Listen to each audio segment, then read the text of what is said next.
Hopes in China rise for a Trump-Xi trade deal. Beijing, as the presidents of US and China near a highly anticipated meeting on trade, the gap in both sides' expectations regarding a deal remains wide. Analysts with ties outside China see major obstacles, notably on how both sides can come to terms over the treatment of Chinese telecom giant Huawei. But after a tumultuous few weeks of increased tough talk from Beijing, the calculus of some with ties to the Chinese government is that President Donald Trump is ready to move toward an agreement. Chinese President Xi Jinping broke his silence on Tuesday with state media announcing he is willing to discuss trade issues with Donald Trump at next week's G20 meeting. The reports came less than 20 minutes after Trump tweeted that he had a very good telephone conversation with President Xi of China and the two would have an extended meeting during the gathering. Xi Jinping emphasized, on the issue of trade, that both sides should resolve the problem through fair dialogue. The important thing is to protect the rational concerns of both sides, state news agency Xinhua reported, according to a CNBC translation of the Chinese language article. We also hope the US will fairly treat Chinese enterprises. US and Chinese stock indexes jumped partly in anticipation that the world's two largest economies will reach an agreement in the trade dispute that has lasted for over a year. The best we can hope for from this meeting is an agreement not to raise tariffs. Tom Rafferty, principal economist for China at the Economist Intelligence Unit, said in a phone interview Wednesday.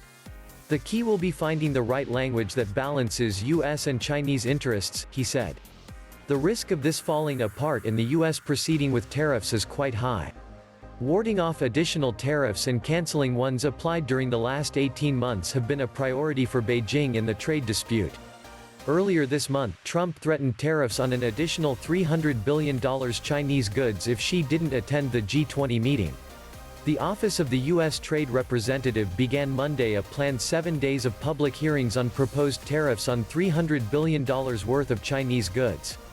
U.S. companies said at Monday's hearing that China still offers better infrastructure and local talent than other countries, leaving few alternatives for producing clothes, electronics and other consumer goods, according to Reuters. If Trump doesn't reach a deal at the G20, he will need to add tariffs to these $300 billion, said Liang Ming, director of the Institute of International Trade, a research unit under the Ministry of Commerce. Trump needs to respond to businesses' complaints and increase his popularity in the near term by reaching a deal, Liang said in Mandarin, according to a CNBC translation. Other measures won't have as great a boost. Trump on Tuesday officially launched his campaign to be re-elected as president next year.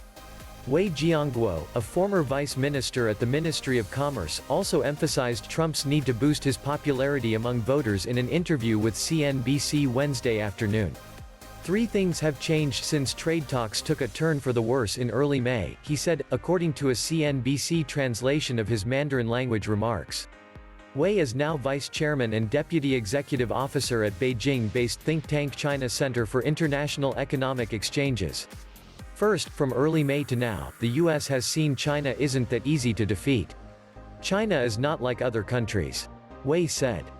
Second, he noted that Americans from farmers to business people and consumers all oppose tariffs and Trump is lagging behind Joe Biden in the polls. Third, Wei said Trump has yet to achieve major presidential campaign promises such as bringing manufacturing back to the U.S. All this leads Wei to believe that Trump and Xi will agree to further talks on trade and wrap up a deal by the end of the year, one which essentially includes the U.S. changing its position on Huawei. The Trump administration put Huawei on an entity list that effectively bans U.S. companies from selling to the telecom and smartphone company. China responded with the threat of an unreliable entities list but has yet to provide details. Huawei has said many times it does not want to be part of a trade deal. Huawei is the most critical watchpoint. Further trade negotiations are likely impossible unless China sees some potential lifeline for Huawei, Michael Hearson, practice head, China and Northeast Asia, at Eurasia Group, said in a note released Wednesday morning Beijing time.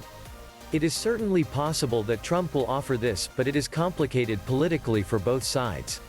Trump will face bipartisan backlash in Congress if he attempts to fully roll back the current restrictions on Huawei, and will thus be under more pressure to show the trade deal as resolving difficult issues related to Beijing's innovation policies, such as market access restrictions for U.S. firms and subsidies to domestic companies. Hearson said. He expects Trump and Xi will most likely agree to an extension of trade talks, potentially for 60 days.